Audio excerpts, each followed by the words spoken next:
অনেক সময় রুগী এসে বলে যে ডাক্তারবাবু আমার শরীর অত্যন্ত দুর্বল হয়ে গেছে, ভীষণ দুর্বল, আমার দুর্বলতার জন্যই মাথা যন্ত্রণা আসছে, আমার খিদেটা একদম নেই, খিদে কমে গেছে, কী মেডিসিন দেবেন?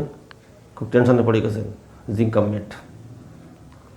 রুগী এসে বলবে আমার দুর্বলতা, শরীর এত দুর্বল যে আমি হাঁটাচলা করতে পারছি না, হাত পা কাঁপতেছে দুর্বলার জন্যই, খিদে নেই, খিদে একদম নেই, এত দুর্বল হয়ে গেছি, একটা মাত্র মেডিসিন জিঙ্কামেট। অনেক সময় দেখবেন যে খিদের জন্য বা দুর্বলের জন্য হাত পা কাঁপে, প্রধান মেডিসিনটি হলো জিঙ্কামেট। জিঙ্কামেট 30 পাওয়ার দিনে 2 বার দেবেন, কন্টিনিউ পরপর 3 দিন দেবেন, পরের সপ্তাহে 3 দিন দেবেন, আর সঙ্গে দেবেন ক্যালিফস বা রেক্স। যদি দেখা যাচ্ছে তার অন্য কোনো সিমটম থাকে সেটা ক্ষেত্রে বিশেষ দেখবেন, ক্যালিফসটা দেবেন, এই জন্যই তার দুর্বলতাটা কেটে যাবে, আর জিঙ্কামেটে তার সমস্যাগুলো সব সমাধান হয়ে যাবে। জিঙ্কামেট একটা মারাত্মক মেডিসিন, যারা প্রয়োগ করেননি অবশ্যই প্রয়োগ করবেন, ভীষণ কার্যকারী মেডিসিন। নার্ভের একটা মাত্র মেডিসিন জিঙ্কামেট, ভীষণ কার্যকারী মেডিসিন নার্ভের, যাদের নার্ভের দোষ আছে, হাত পা কাঁপে, মারাত্মক মেডিসিন।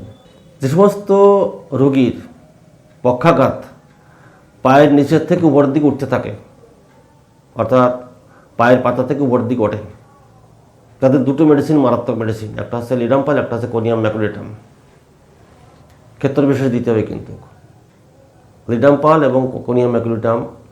কোনিয়াম ম্যাকুলেটাম যে সমস্ত পেশেন্টের ক্ষেত্রে খাটে সে সমস্ত ক্ষেত্রে কোনিয়াম ম্যাকুলেটাম দেবেন, এবং যে সমস্ত পেশেন্টের ক্ষেত্রে লিডাম্পাল খাটে সেই ক্ষেত্রে লিডাম্পাল দেবেন। মনে রাখতে হবে যে পায়ের নিচের দিক থেকে উপরের দিকে উঠতে পারে, সেটা পক্ষাঘাত হতে পারে, সাইটিকা হতে পারে, বাত হতে পারে, যেটা হোক না কেন, মনে রাখতে হবে যে পায়ের নিচের দিক থেকে পায়ের পাতা হইতে উপরের দিকে উঠবে, সেই যন্ত্রণা, অত্যন্ত যন্ত্রণা, অবসভাব, কোনিয়াম ম্যাক আসতে পারে, লিডাম্পাল আসতে পারে। আপনারা পর্যায়ক্রমে দেখে রোগীর ধাতুগত সিমটম দেখে মেডিসিন প্রয়োগ করবেন, 100% সাকসেসফুল পাবেন। কিন্তু মনে রাখবেন, যেহেতু নার্ভের সমস্যা, সেক্ষেত্রে কিন্তু ক্যালিফাসটা আসতে পারে। যদি হাড়ের গণ্ডগোল থাকে, হাড়ে ব্যথা থাকে, নার্ভের সঙ্গে হাড়ে ব্যথা থাকে, সেক্ষেত্রে ক্যালিফাসটা প্রয়োগ করবেন, সুন্দর ফল পাবেন। অনেক সময় দেখা যাচ্ছে কোনো মেয়ে ছিল, পুরুষ ছিল, তারা শুয়ে থাকলে মাথা ঘোরে, আর যখন সাইড চেঞ্জ করে, অর্থাৎ ডান দিকে বাঁ দিকে শোয়, আরও বেশি মাথা ঘোরে। মাথাগুলি এটা মারাত্মক ব্যাধি। কেউ কেউ বসে থাকলে মাথা করে, কেউ শুলে মাথা করে, কেউ পার্শ্ব পরিবর্তন ফিরলে মাথা করে, অর্থাৎ সে ডান দিকে শুয়ে আছে তো যেই বাঁ দিকে ফিরতেছে সেই মাথা ঘুরতে থাকে, প্রচণ্ড হারে মাথা ঘুরতে থাকে, আর মাথা ঘোরার জন্য সে আর বসতে পারে না, উঠে বসে পারে, বসতে পারে না, শুতে পারে না, অস্থিরতা ভাব শরীরের মধ্যে এসে যায়। একটা মাত্র মেডিসিন কোনিয়াম ম্যাক। মনে রাখবেন যে পার্শ্ব পরিবর্তন করার সময় যখন মাথা ঘোরে, মাথা ঘোরা তো অনেক বেশি ওষুধ আছে, কিন্তু কোনিয়াম ম্যাকটা সেই ক্ষেত্রে প্রয়োগ করবেন যে ক্ষেত্রে রুগী বলবে যে আমি যখনই পার্শ্ব পরিবর্তন করতে যাই তখন মাথাটা ঘোরে।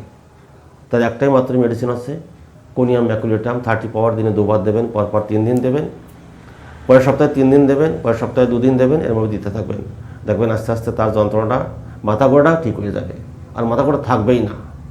এটা অনেক পরীক্ষিত মেডিসিন এবং খুব সুন্দর কাজ করে।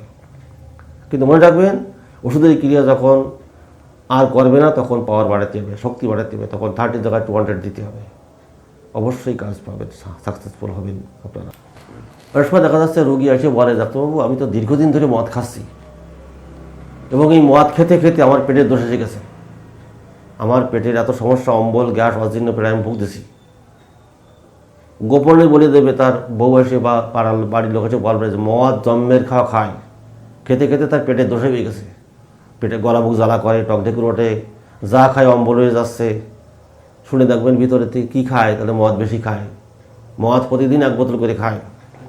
একটাই মাত্র মেডিসিন বাইকর্মিকাম, মনে রাখবেন 30 পাওয়ার দিনে 2 বার। যদি দেখা যাচ্ছে তার মেজাজ খিটখিট হয়ে যাচ্ছে, নাক্সের সিমটম এসে যাচ্ছে, সেক্ষেত্রে নাক্সে মাথাটা দেবেন। যদি তার মুখ টকটক হয়ে যাচ্ছে, গলা বুক জ্বালা করতে মুখ টক হয়ে যাচ্ছে, চা খাচ্ছে মুখ টক হয়ে যাচ্ছে, রবিনে মাদার দেবেন। যদি তার হজম শক্তি কমে যাচ্ছে, হজম হচ্ছে না, পেট ফাঁক করে থাকতেছে, সেক্ষেত্রে ক্যালকে মাদার দেবেন।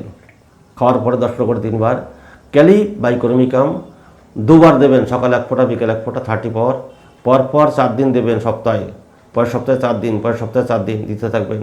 দেখবেন আস্তে আস্তে রোগীটা সুস্থ হয়ে যাবে। বেশি দিন সময় লাগবে না, 10 থেকে 15 দিন, তার মধ্যে রোগী বলবে আমি অনেক ভালো হয়ে গেছি। কিন্তু সিমটমটা জানা চাই। আমি যে সিমটমগুলো বললাম ভিডিওতে, সেই সিমটমগুলোর উপর ভিত্তি করে মেডিসিন প্রয়োগ করবেন, 100% সাকসেসফুল আপনারা পাবেন, এর মধ্যে কোনো রকম ভুল নাই। মাদার টিনচার যখন প্রয়োগ করবেন তখন রোগীর সেইভাবে সিমটম অনুযায়ী দেখে মাদার টিনচার প্রয়োগ করবেন। প্রত্যেকটা পোটেন্সির সঙ্গে মাদার প্রয়োগ করা যায়, কোনো অসুবিধা নেই। যে কোনো মাদার আসতে পারে, সেটা রবিন আসতে পারে, আমলকি আসতে পারে, নাক্স আসতে পারে, প্রয়োগ করবেন, দেখবেন অবশ্যই সুন্দর ফল আসবে এবং রোগী অতি সত্ত্বর সুস্থ হয়ে যাবে। অনেক সময় রোগী বলে আসে, দেখো আবার ডান দিকে ব্যথা থাকে সবসময়, পেটের বুকের ডান দিকে ব্যথা, এবং এই ব্যথাটা যখন স্থিরভাবে বসে থাকি তখন কিন্তু বেশি হয়, এবং ওই ব্যথাটা পিঠ পর্যন্ত চলে যায়।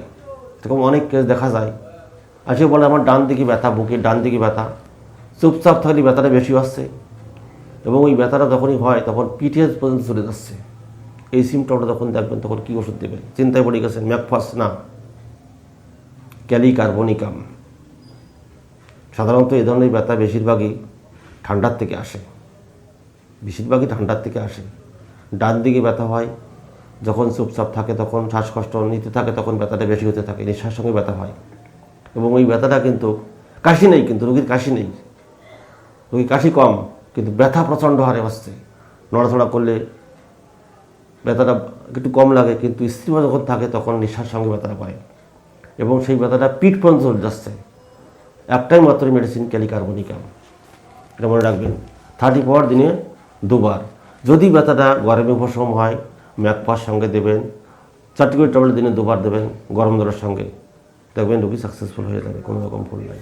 সুতরাং ভিডিওটি আপনাদের ভালো লাগলে আপনারা শেয়ার করবেন, লাইক করবেন এবং সাবস্ক্রাইব করবেন। নমস্কার।